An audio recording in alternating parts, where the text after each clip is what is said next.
dos versos 17 até o verso 24, Efésios 4, dos versos 17 até o 24, assim nos diz: assim eu lhes digo, e no Senhor insisto, que não vivam mais como os gentios, que vivem na inutilidade dos seus pensamentos.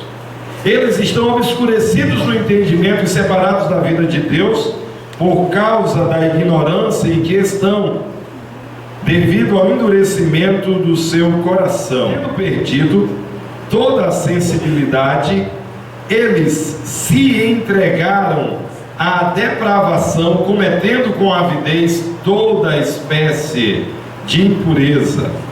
Todavia, não foi isso que vocês aprenderam de Cristo. De fato, vocês ouviram falar dele, e nele foram ensinados de acordo com a verdade que está em Jesus.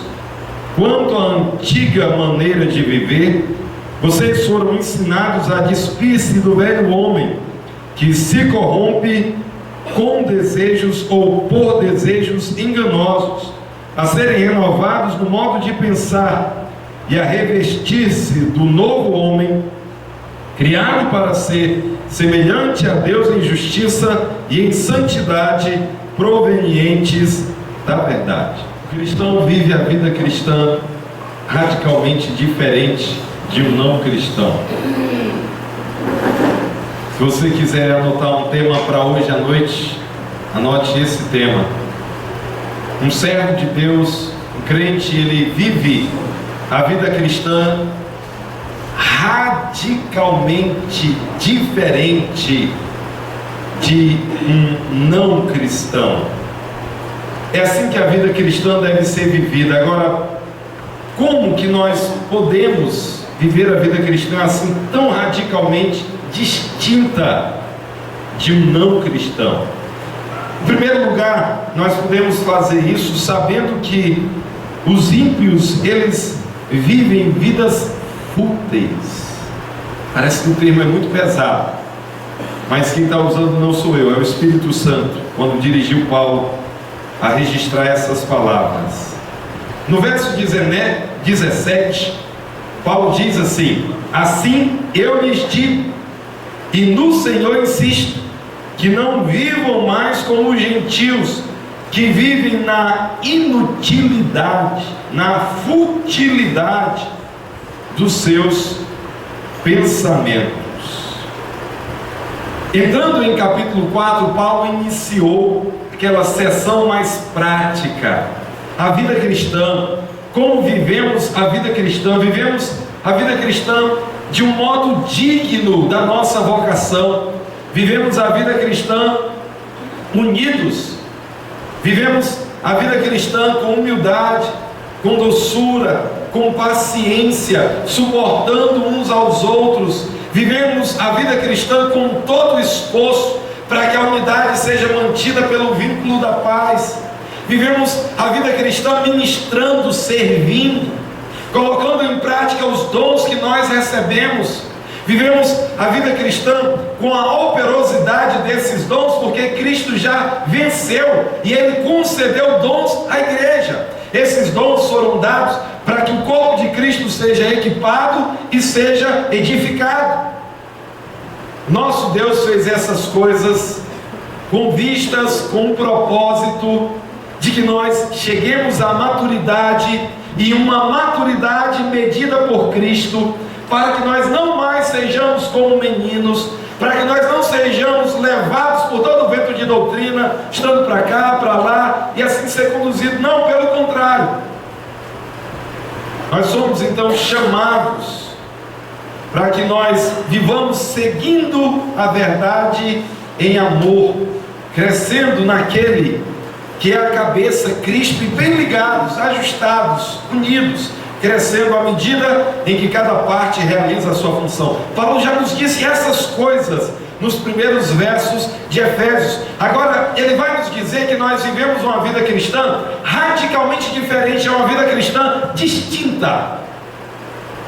Se eu e você vivemos uma vida cristã parecida com as pessoas que não conhecem a Deus, com os gentios, com os ímpios, com os pagãos, se a nossa vida, se os nossos valores, se as nossas práticas se parecem com eles, talvez é porque você realmente não nasceu de novo, talvez é porque você é como ele, ainda não houve novo nascimento, porque a Escritura vai dizer que nós somos radicalmente diferentes. Paulo, nesses 3 primeiros versos, ele pinta o quadro que caracteriza o ímpio. Assim eu lhes digo, e no Senhor insisto. Paulo está dizendo: prestem atenção, vejam isso com urgência, não vivam mais, não andem mais como os gentios, como os ímpios, que vivem na inutilidade dos seus pensamentos. A vida que os ímpios vivem é o fruto, é o resultado dos seus pensamentos inúteis, da sua maneira de pensar que não tem proveito. Essa inutilidade dos pensamentos, irmãos, especialmente no Antigo Testamento, ela está muito ligada com a idolatria, com a adoração de deuses que não são deuses, deuses inúteis, deuses que, quando olhados, comparados ao Deus verdadeiro, não são deuses de verdade. E nós então somos chamados a não viver mais como eles, que vivem segundo os seus pensamentos inúteis. Agora, Paulo vai traçar pelo menos 3 características deles. A primeira, eles estão obscurecidos no entendimento. A mente, os pensamentos daqueles que não conhecem a Cristo é uma mente obscurecida. Nessa carta aos Efésios, Paulo fala muito sobre pensar. Inclusive, no verso 23, nós somos orientados a nos renovarmos no nosso modo de pensar. E aqui ele está dizendo que o ímpio, ele é alguém sem luz na sua mente, ele é obscurecido, em algumas versões entenebrecido, ele tem trevas na sua mente, ele não consegue ter a luz para brilhar, para que o Evangelho de Cristo esteja realmente brilhando na sua mente. É muito interessante a gente olhar 2 Coríntios capítulo 4, quando a gente vê essa declaração. 2 Coríntios capítulo 4, nos versos 3 e 4, nos diz o seguinte: 2 Coríntios 4, 3 e 4: mas se o nosso Evangelho está encoberto, para os que estão perecendo é que está encoberto. Veja o verso 4: o Deus desta era cegou o entendimento dos descrentes, para que não vejam à luz o Evangelho da glória de Cristo, que é a imagem de Deus. É dito que o Deus desta era cegou, trouxe trevas. A luz do Evangelho da glória de Cristo não resplandece. E a mente de uma pessoa não cristã, de uma pessoa que não serve a Deus, ela tem uma mente obscurecida. Voltemos então a Efésios 4, é a mesma ideia. Paulo diz: eles estão obscurecidos no entendimento.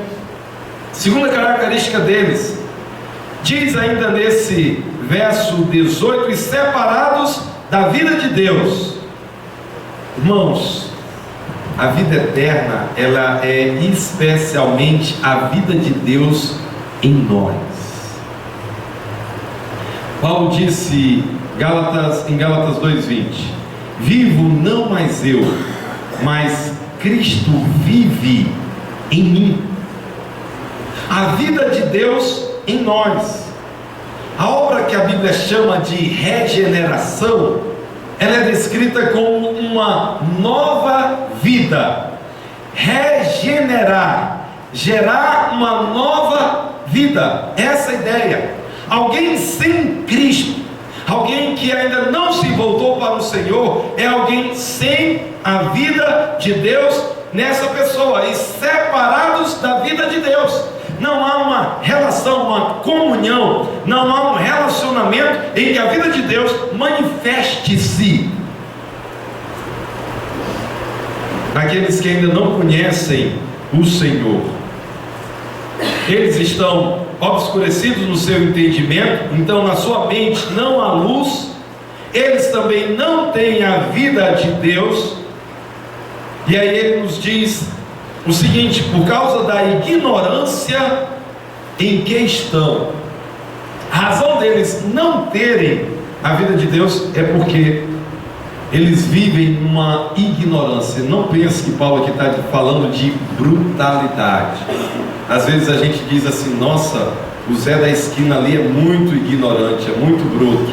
Então ignorante aí é sinônimo de brutalidade. Aqui não. Aqui ignorância é sinônimo de não conhecimento, de não assimilação pela mente. Veja bem, isso não quer dizer não informado. Muitas pessoas, elas estão informadas acerca do Evangelho. Toda vez que eu e você pregamos o Evangelho a alguém, essa pessoa, ela é informada, ela é orientada, ela é instruída, ela sabe. Informações e instrução está sendo dado para ela. E quantas pessoas já têm ouvido o Evangelho de Cristo? Elas são pecadoras. Os seus pecados as têm distanciado, separado de Deus. Falamos que Cristo não veio a esse mundo por acaso, que Ele não morreu na cruz como um fraco, mas que Ele se deu, que Ele morreu pagando no lugar de pecadores. Ele morreu substituindo pecadores, e aqueles que creem são salvos. Anunciamos essa mensagem. Quantos têm crido nela? Irmãos, as pessoas estão informadas acerca do Evangelho, só que essas informações não fazem sentido. É como Paulo diz lá no início de 1 Coríntios: isso lhes parece loucura. Isso são apenas informações religiosas. O coração das pessoas arde por mais dinheiro, pelo trabalho, pela prostituição. Você sabia que o mundo da prostituição rende milhares e milhares? Por quê? Porque as pessoas gostam, elas amam se prostituir, promover a prostituição. Elas amam a violência, elas amam todas essas coisas que brotam de uma mente obscurecida. É por causa da ignorância em que estão. E Paulo diz também: devido à dureza do seu coração, ao endurecimento do seu coração. No Antigo Testamento, a ideia de dureza do coração era de uma pessoa que ouvia, sabia, via, era instruída, era exortada e ainda assim permanecia dura. Se usa muito a expressão uma dura cerviz. É a ideia de alguém que não se curva, é a ideia de alguém que se mantém duro. E aqui Paulo não usa dura cerviz, mas um coração duro.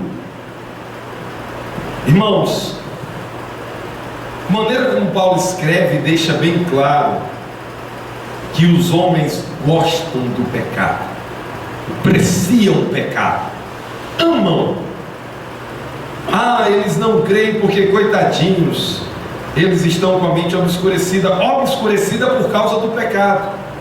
Do mesmo jeito que alguém que está no presídio por causa das suas atrocidades, alguém que está com a sua mente obscurecida, alguém que está sem essa vida de Deus, está por causa dos seus pecados, porque escolheu andar nos seus pecados, porque ama os seus pecados, e por conta disso o seu coração está duro.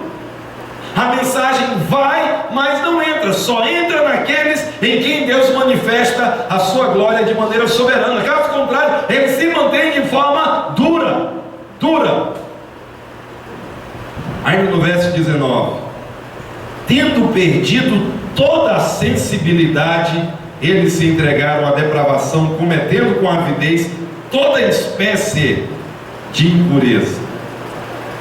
Agora, nesse momento, Paulo diz: tendo perdido toda a sensibilidade. As pessoas sem Cristo, elas são insensíveis. Teve um tempo que eu tive uns calos embaixo do pé, e não sei por que cargas d'água esses calos no pé eles se multiplicaram. E aí alguns deles eram assim grandes o suficiente para necessitar de cirurgia. E um desses em especial, ele insistia em voltava. E aí foi tirado, e na terceira vez era o mesmo médico, o mesmo cirurgião, e ele me disse: Cleiton, se voltar de novo, você vai ter que aprender a conviver com ele. Graças a Deus nunca mais voltou. Foi a terceira e última. E um detalhe é que hoje eu toco naquele local, a terceira cirurgia, ele tirou tanto que eu consegui enfiar o dedo no local onde havia sido tirado o calo, e nasceu lá uma carne. Mas o interessante é que essa carne, ela não tem sensibilidade, é como o local de uma cicatriz. Eu também tenho uma cicatriz enorme aqui no dedo, e quando você toca, normalmente não tem sensibilidade. Se você já teve um calo e você pega no calo em si, não há sensibilidade, não há. É isso que Paulo está dizendo aqui. Eles perderam toda a sensibilidade. Por conta disso, eles se entregaram à depravação. Então, tendo perdido toda a sensibilidade, tornando-se insensíveis, eles se entregaram à depravação. De maneira mais detalhada, esse quadro em Romanos 1. Romanos 1, a partir do verso 18. Romanos 1, a partir do verso 18, olha o que diz: portanto, a ira de Deus é revelada dos céus contra toda impiedade e injustiça dos homens, que suprimem a verdade pela injustiça. Pois o que de Deus se pode conhecer é manifesto entre eles, porque Deus lhes manifestou.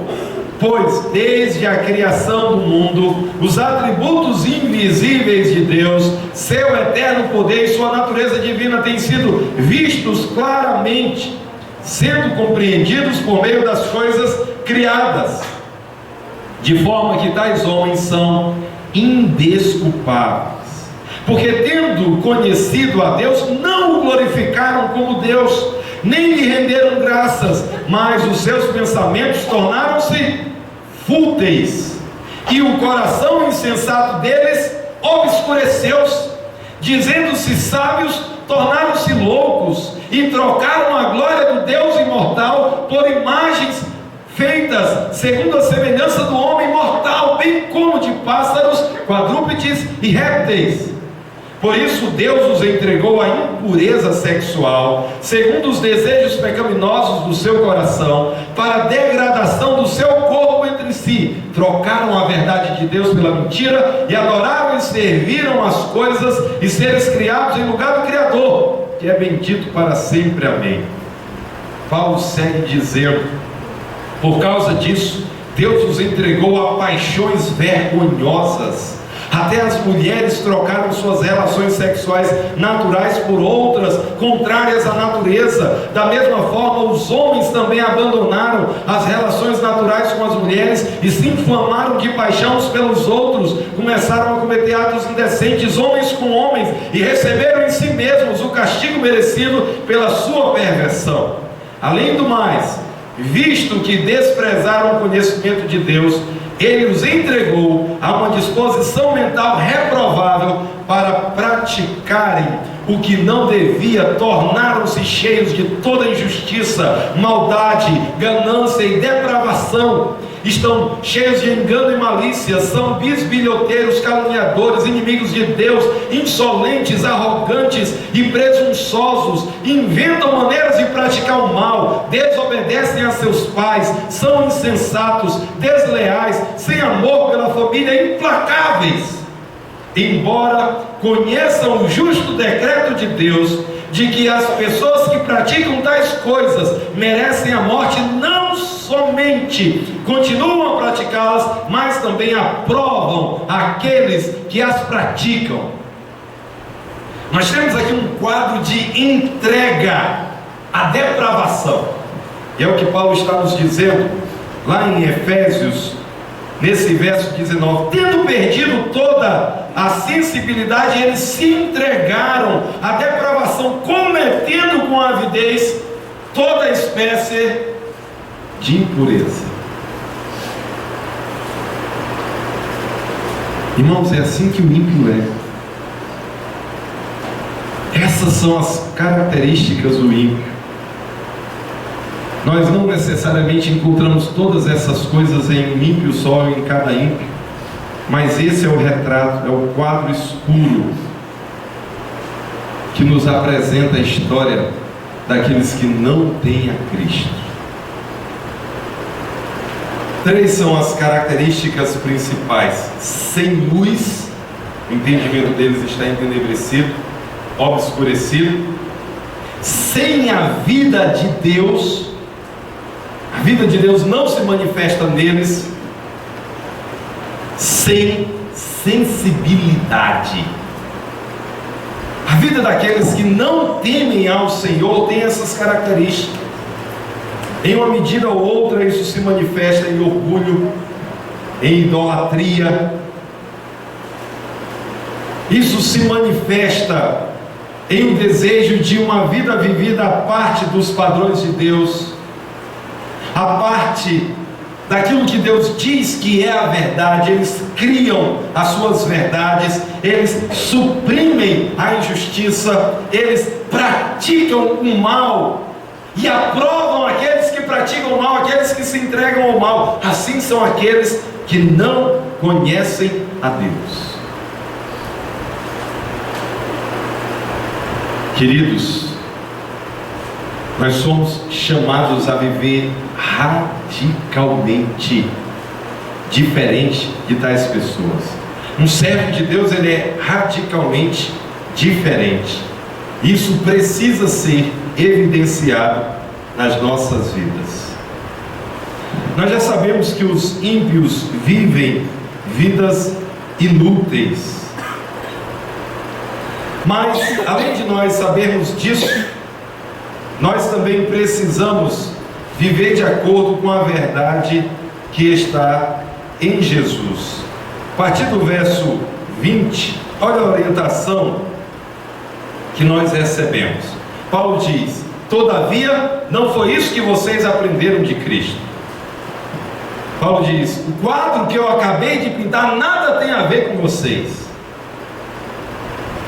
O que foi dito acerca daqueles que não andam no temor do Senhor nada tem a ver com vocês. Não foi assim, não foi isso, não foi deste modo que vocês aprenderam de Cristo. No verso 21, ele diz: de fato vocês ouviram falar dele, e nele foram ensinados de acordo com a verdade que está em Jesus. Note que Paulo fala duas coisas. Ele diz nesse verso 21, vocês ouviram falar dele, então vocês foram instruídos, receberam dele, e nele foram ensinados de acordo com a verdade que está em Jesus. Queridos, a vida cristã distinta, ela leva em conta aquilo que nós aprendemos. O povo de Deus, Paulo escreveu aos Efésios, às demais igrejas, como nós cremos, tratasse de uma carta circular.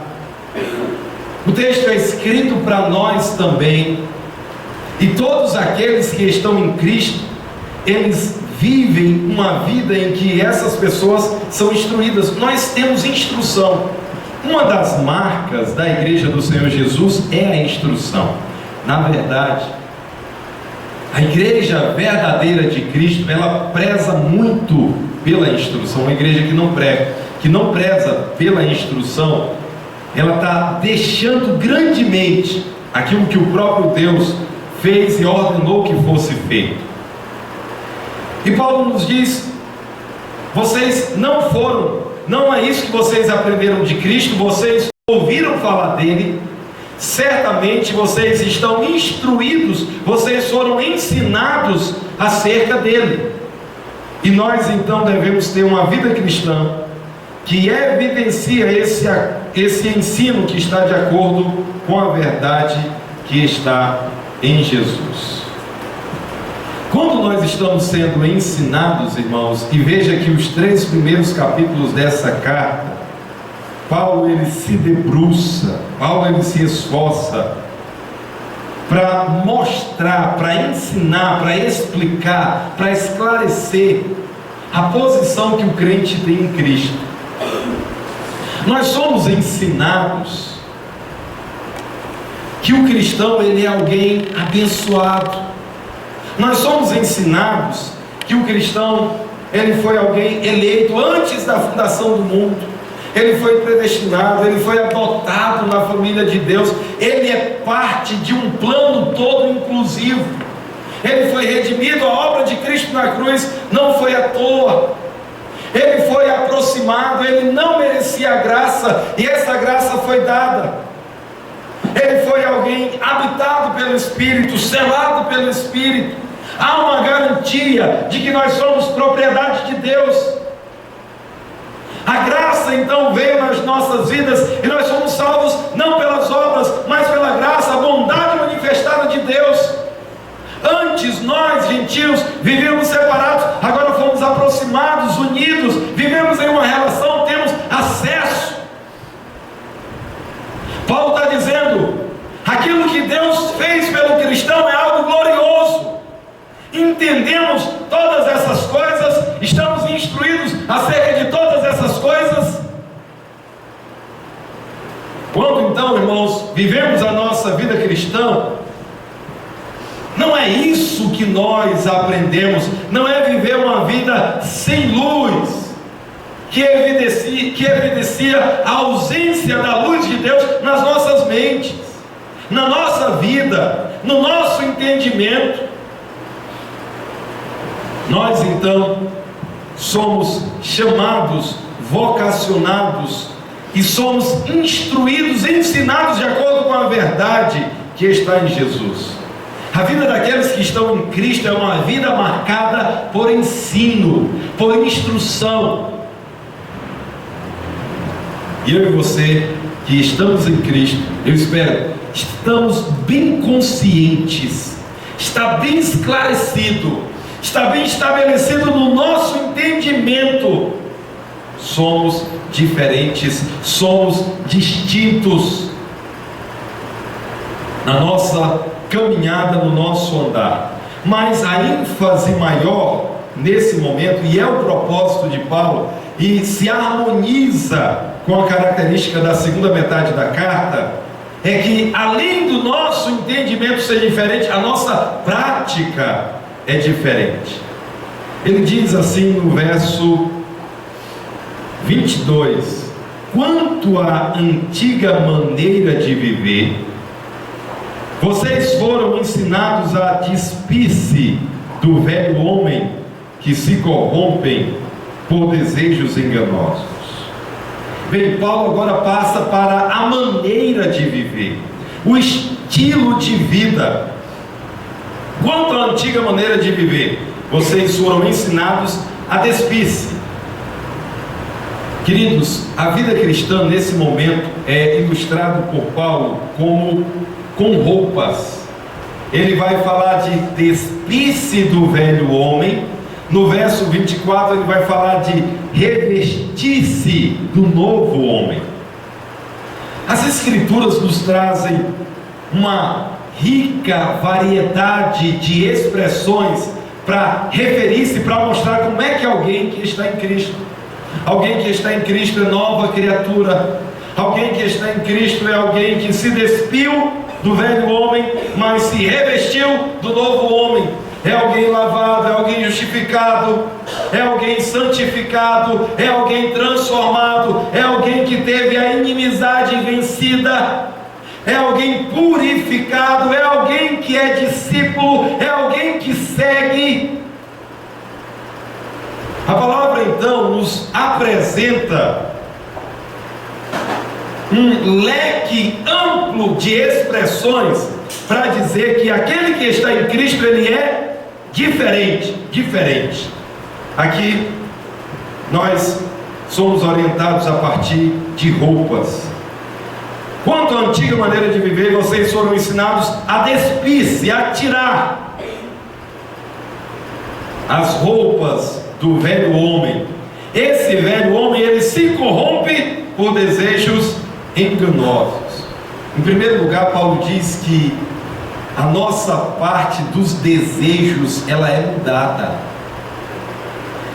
Paulo vai falar da transformação que acontece na vida de alguém que está em Cristo. Os desejos são mudados, os pensamentos são mudados e as atitudes são mudadas. Nesse verso 22, ele diz que aquele que está ainda na carne, o velho homem, ele se corrompe, ele se destrói, ele acaba com si mesmo por desejos enganosos. Interessante, irmãos, se você ler o livro de Provérbios, no capítulo 5, 6 e 7, aqueles 3 capítulos, essencialmente são uma exortação em relação ao adultério. Com cores bem vívidas, o autor de Provérbios diz que nós devemos não andar no caminho da mulher imoral. Ele diz para não se aproximar dela. Ela tem uma linguagem agradável, ela é sedutora, os seus olhares, ela fala de uma maneira doce, ela veste-se como prostituta. Ainda diz lá no capítulo 7 que ela é religiosa, mas que ela é louca, astuta de coração.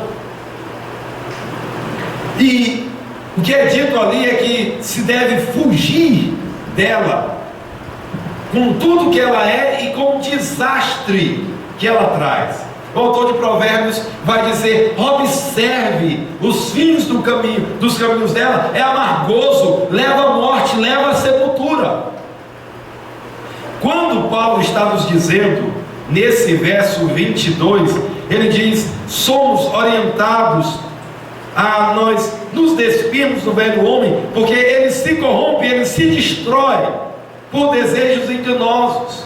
Então os nossos desejos, as nossas vontades e a vontade do velho homem é uma vontade terrível.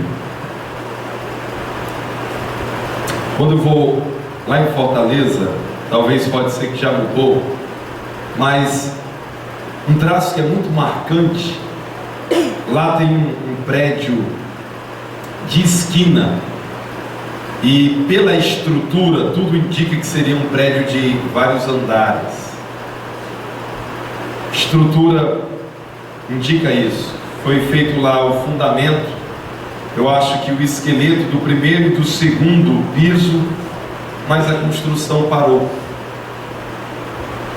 E desde muito tempo essa construção estava lá e não tinha prosseguimento. E eu perguntei para outras pessoas: o que era aqui? Aqui seria um grande mercado. Eu falei: por que não continuou?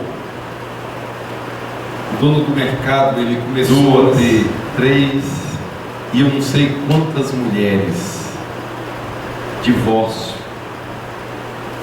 a prostituição arrancando tudo que ele tinha, e ele se destruindo por conta dos seus desejos enganosos. Irmãos, antes de Cristo era assim que nós éramos. Antes de Cristo, eu e você, nós éramos controlados, nós éramos corrompidos, nós éramos governados. Era como um algoz sobre nós. E a grande verdade é que aqueles que estão em Cristo, eles continuam de algum modo sendo acossados, sendo visitados por desejos enganosos. E são desejos fortes. A Bíblia chama isso de concupiscência, chama isso de desejo intenso, e é desejo por aquilo que Deus reprova. A grande diferença é que o servo de Deus, ele é alguém liberto, e ele pode dizer não aos desejos enganosos que vêm para tentar nos dominar. Sendo novo convertido, eu achava que não tinha como haver vitória sobre pensamentos pornográficos. Cristo é maravilhoso, só Jesus salva. Ele veio para dar uma nova vida, mas esses pensamentos durante anos, eu penso que todos os jovens de uma cultura sem Deus, nós impregnamos, nós encharcamos a mente com pornografia, que no início da vida cristã nós não tem como vencer, isso vai continuar. E vivendo em uma cultura pornográfica, que estimula, que traz de volta a ideia de que nós somos vencidos e que não tem o que fazer. Irmãos, em Cristo nós somos libertos e nós podemos dizer não.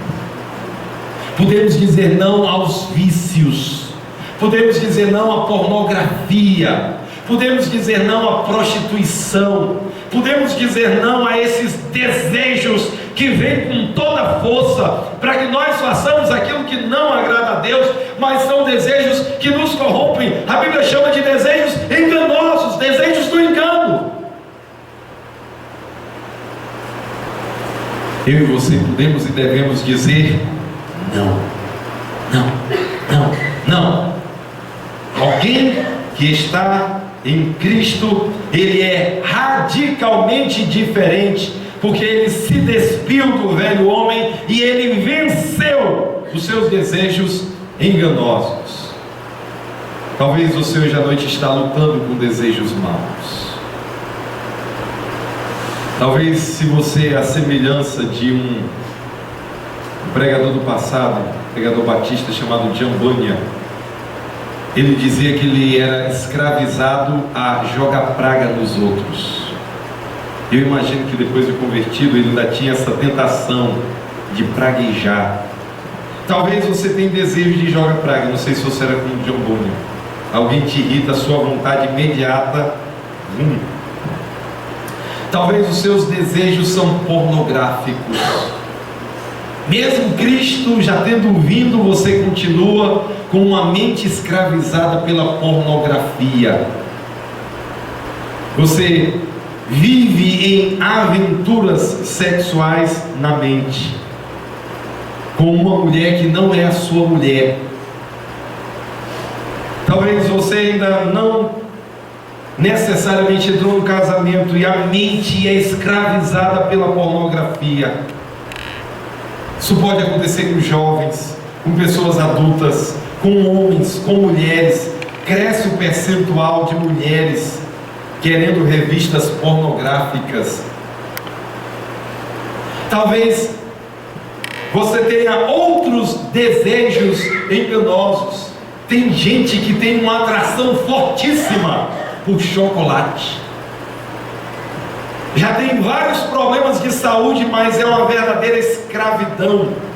Tem que ter chocolate. Outros têm que ter muito açúcar. É um desejo. Parece que provar naquela coisa bem doce é como se estivesse entrando na sala de estar do céu. Ai, aquela coisa doce, saborosa. E o problema é que essas coisas prejudicam. E existe uma porção de outros desejos. Agora, o problema é que são desejos ilícitos.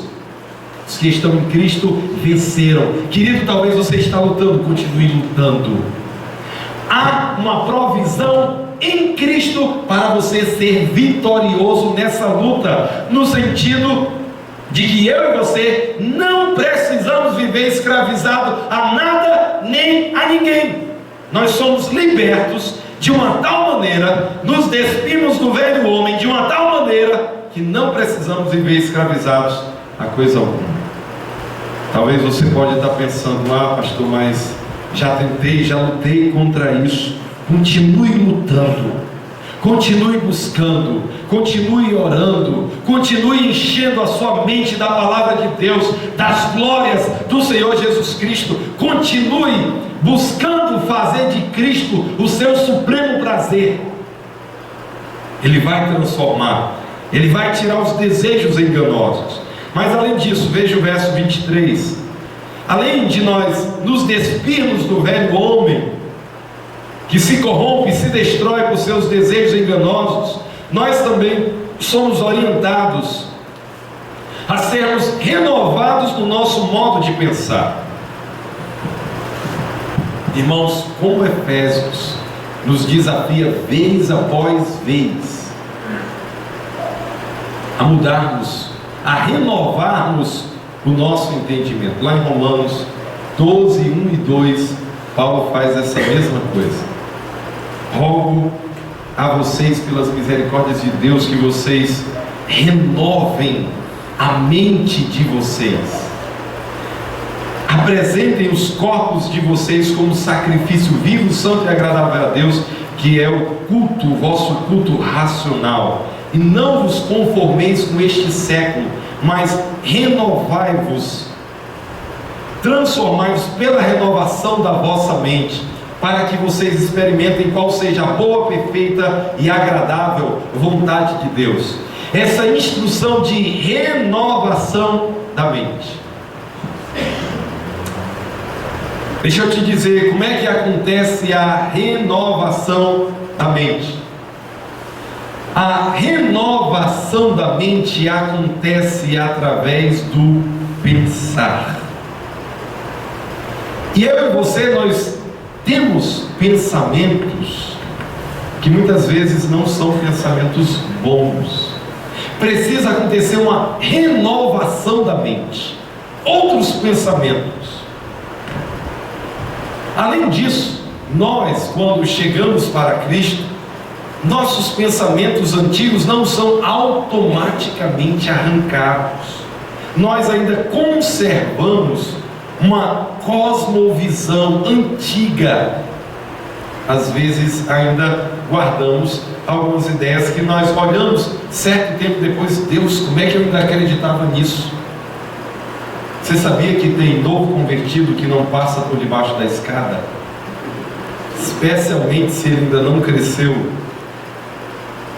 Tem novo convertido que, se vê um gato preto, volta para dentro de casa. Tem novo convertido que ainda fica cruzando os dedos. Não, hoje é meu dia de sorte. O pior é quando é um velho convertido ainda fazendo essas coisas. Mas, irmãos, algumas ideias antigas. Quando eu cheguei para Cristo e eu ouvia o Evangelho, eu escutava a mensagem do Evangelho em termos muito sociais, em termos de um governo melhor, salvação como uma transformação na sociedade, nas pessoas, na minha própria família. E às vezes nos achegamos para Cristo e ainda mantemos algumas ideias antigas, estranhas. Agora, irmãos, você sabe o que é pior? Às vezes ainda guardamos algumas ideias fúteis. No verso 17, Paulo diz: eu lhes digo e no Senhor insisto, que não vivam mais como os gentios, que vivem na inutilidade dos seus pensamentos. Guardamos alguns pensamentos inúteis, fúteis. Alguns de nós sofremos ainda com pensamentos do passado. Guardamos na nossa memória pensamentos que nós não deveríamos. Alguns de nós mantemos conosco pensamentos maus, pensamentos de fazer o mal, ainda pensando em pensamentos. Temos pensamentos errados acerca de Cristo e da sua palavra. Temos pensamentos errados acerca do todo que está ao nosso redor. Concebemos a vida a partir de pessoas, a partir de coisas. A teologia fajunta que diz: venha para a nossa igreja e você vai ter um carro novo, uma casa nova, um apartamento, a sua empresa, os seus problemas vão acabar. Essa teologia fajunta, ela faz não de Cristo, mas ela faz das coisas, aquilo que é o mais importante da vida, como se a alegria da vida estivesse associada a coisas, como se a alegria da vida estivesse associada a uma empresa, a um carro, a uma casa, aos bens, às coisas. Alguns de nós concebemos a vida cristã como se o grande alvo, a bênção da vida cristã fossem coisas ou pessoas. Alguns de nós não suportamos sequer pensar na perca de pessoas que são muito importantes para nós. Essas pessoas são tão importantes que nós não imaginamos a vida sem elas. É como uma certa moça que, tendo acabado o noivado, o noivo chega para ela poucas semanas antes do casamento, não dá mais, ela vai e se lança na frente do carro. A atitude dela estava dizendo o seguinte: para mim a vida só tinha sentido com ele, sem ele não tem sentido. Irmãos, os nossos pensamentos precisam ser mudados. Precisamos ter uma mente cheia de Cristo Jesus. A supremacia de Cristo, a pessoa de Cristo,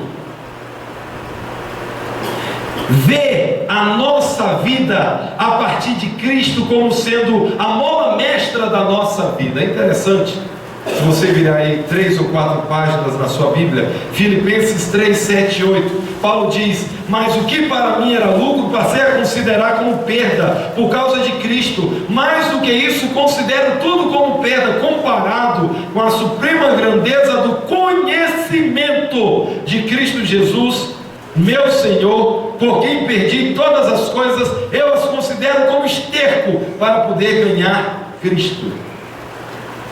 Paulo então nos diz que ele considerava todas as coisas como perda, e ele está falando de vários benefícios. Aí no verso 8 ele diz: mais do que isso, considero tudo como perda, comparado com a suprema grandeza do conhecimento de Cristo Jesus.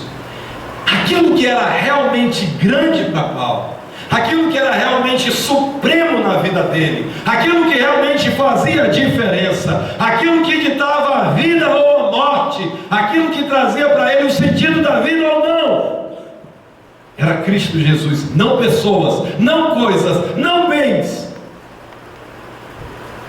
mas Cristo Jesus.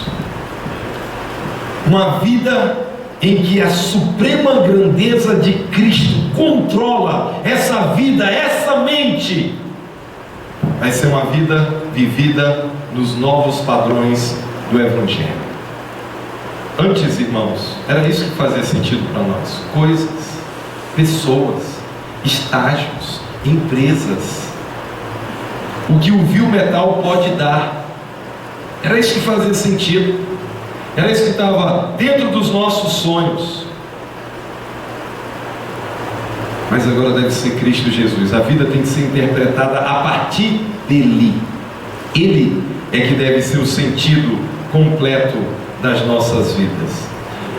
Voltando em Efésios, irmãos, Paulo nos diz, ainda no verso 24: e revestir-se do novo homem, criado para ser semelhante a Deus em justiça e em santidade provenientes da verdade. Nós, além de nos despirmos do velho homem, ele se destrói por desejos enganosos, renovamos a nossa mente, os nossos pensamentos, o conteúdo dos nossos pensamentos, as nossas crenças, a nossa compreensão, o nosso entendimento, os nossos valores. Além disso, nós também nos revestimos do novo homem. Paulo então passa a dizer: as nossas atitudes, esse novo homem, esse novo ser, a nova criatura, a nova criação de Deus, foi criada para ser semelhante a Deus em justiça e em santidade. As nossas atitudes mudam. É por isso que em outras passagens Paulo vai dizer: antes nós roubávamos, nós mentíamos, nós fazíamos um monte de coisa, mas agora em Cristo não. Agora nós somos pessoas transformadas, mudadas. A santidade, a retidão, a justiça provenientes da verdade, que vem da verdade, caracterizam as nossas vidas. Somos revestidos do novo homem. É por isso, irmãos, que nós não brincamos com o aspecto da santidade. A igreja nos nossos dias tende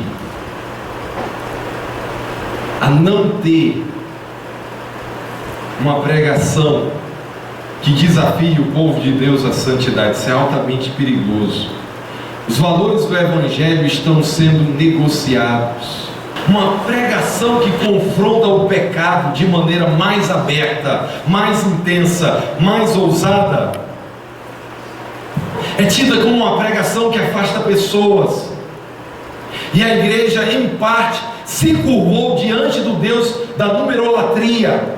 Escravizados a números, suavizamos a mensagem, diminuímos o padrão de santidade, apresentamos um evangelho que agrada ao ego, e não desafiamos mais as pessoas à retidão, à santidade. Mas é assim que o novo homem é assim que o servo de Deus é. Ele vive uma vida em santidade, ele vive uma vida marcada por transformação. Ele antes era escravizado pela pornografia, pelos vícios, pela bebedeira, pela prostituição, pela imoralidade, por tantas outras coisas mais, mas era antes, agora não mais.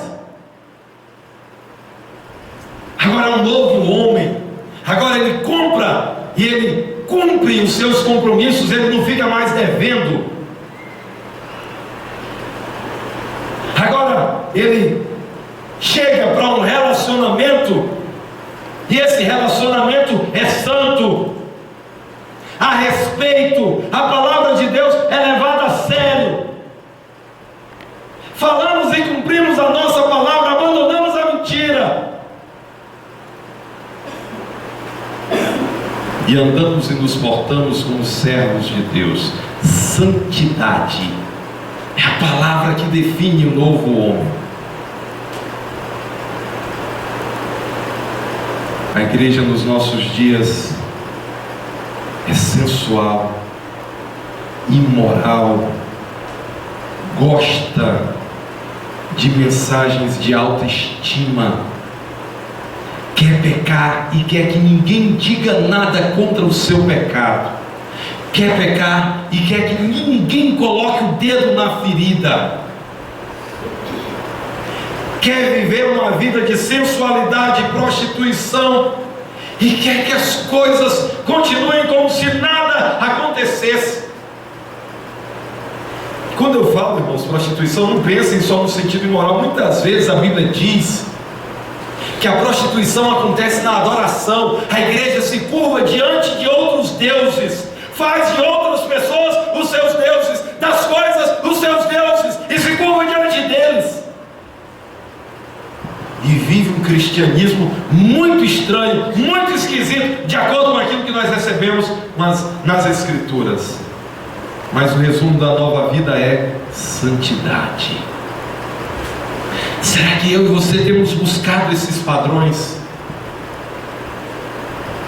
A pergunta é: será que nós que estamos sendo instruídos, que estamos ouvindo, ainda somos como aqueles que não conhecem ao Senhor? Ou será que a instrução que tem vindo até nós vem, bate e volta, não entra, não transforma, não mexe, nem com a mente, nem com o coração? Será que somos assim, irmãos? Porque se somos, não vivemos uma vida radicalmente diferente. E é assim que o Novo Testamento apresenta. Se você é alguém que parece com a galera, no jeito de falar, no jeito de ser, nos seus desejos, nas suas vontades, nos seus valores, na maneira como você quer ser visto. Talvez é porque você é exatamente igual à galera, ímpio, perdido. Se nós chegamos para Cristo e não queremos que a ofensa do Evangelho se manifeste através das nossas vidas, pergunte a você mesmo se você realmente está em Cristo. Irmãos, receber a Cristo, voltar-se para Ele, ter uma vida segundo os padrões dele, é ser radicalmente diferente. Não é mais ou menos, não é melhorado, é ser radicalmente diferente. É a minha pergunta para você hoje à noite. Como que eu e você temos vivido a vida cristã? Faça essa avaliação, responda para você mesmo. Talvez você tenha ouvido o Evangelho e tenha dito: nossa, pastor, então ser cristão é assim tão diferente. É. Se você quiser entregar sua vida para Cristo, andar com Cristo, Jesus, ele advertia as pessoas. Ele disse que ele não tinha sequer onde reclinar a cabeça. As raposas têm os seus covis. Você está certo que quer ser meu discípulo, que quer ser minha discípula? Presta bem atenção. Olha o preço, olha aquilo que está incluído, olha aquilo que está incluso. Não, mas não penso que ser cristão envolve uma transformação tão grande. Deixa eu te dizer que se você é um cristão de verdade, em primeiro lugar, essa transformação ela é operada pelo Espírito Santo. O Espírito Santo vai te trazer um nojo em relação ao pecado. O Espírito Santo vai te trazer novas ideias, novos valores. Isso tem que de contínuo ser transformado. Mas você vai se afastando dessas coisas, e a ideia é que você progride cada vez mais para ser alguém radicalmente diferente daquilo que você era. Você deseja vir a Cristo? Venha a Cristo. Entregue a sua vida para Ele. Arrependa-se dos seus pecados. Ele vai perdoar você. Creia em Jesus Cristo como seu único Salvador. É somente Ele que pode te dar vida eterna, transformação. Mas saiba de uma coisa: os que andam com Cristo são radicalmente transformados.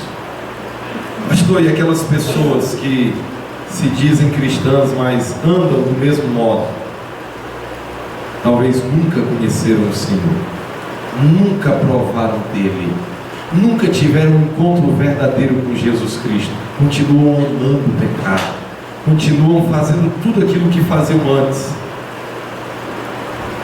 Aqueles que são de Cristo, o cair está até no seu caminho, mas o Senhor reergue os que são dele para uma vida transformada, nova, como nós ouvimos hoje à noite. Que nós possamos, queridos, ser um povo que vive uma vida radicalmente diferente daquilo que nós éramos antes. Nosso Deus, obrigado pela Tua palavra. Imploramos, nosso Deus, que o Senhor esteja agindo em nossos corações, nos desafiando e fazendo grandes coisas, ó Deus, em nós e através de nós. Queremos, Pai Celestial, te louvar por esse momento e pedir Tuas bênçãos em nome do Senhor Jesus.